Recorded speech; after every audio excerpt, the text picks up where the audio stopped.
বিকেল হলেই আমাদের মন চায় একটু মুচমুচে খাবার খাইতে। তার মধ্যে যদি থাকে বৃষ্টি। তেমনই আজকে বৃষ্টি হচ্ছিল। এজন্য আমরাও বানিয়ে ফেললাম কুরকুরে। কুরকুরে বানানোর জন্য আমরা ১ম এ নিয়েছি 1/2 কাপ ময়দা। এর মধ্যে 1/2 চা চামচ কালো জিরা আর 1/2 চা চামচ জিরা, 1/2 চা চামচ হলুদ গুঁড়া, 1/2 চা চামচ লাল মরিচের গুঁড়া। ঝালটা আপনারা আপনাদের ইচ্ছেমতো নেবেন। যারা বেশি খান আরেকটু বেশি নিতে পারেন। যারা কম ঝাল খান আরেকটু কম নেবেন। এরপর সামান্য পরিমাণ লবণ দিয়ে এগুলো সবগুলো একসাথে ভালো করে মিক্সড করতে হবে।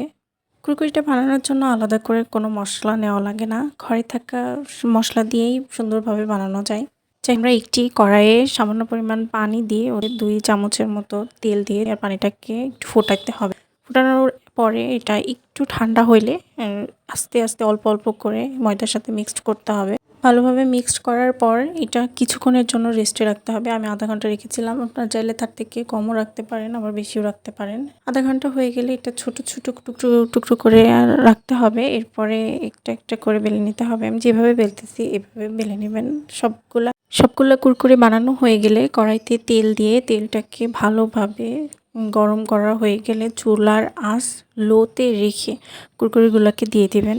কিছুক্ষণ তেলের মধ্যে রাখার পরে এটা যখন একটু শক্ত হয়ে যাবে তখন একটু নেড়েচেড়ে নিয়ে তুলে ফেলবেন। তারপর হয়ে যাবে মুচমুচে কুরকুরে। এটা ভাজতে কিন্তু খুব বেশি সময় লাগে না। আমার কাছে 2-3 মিনিট সময় লাগছে।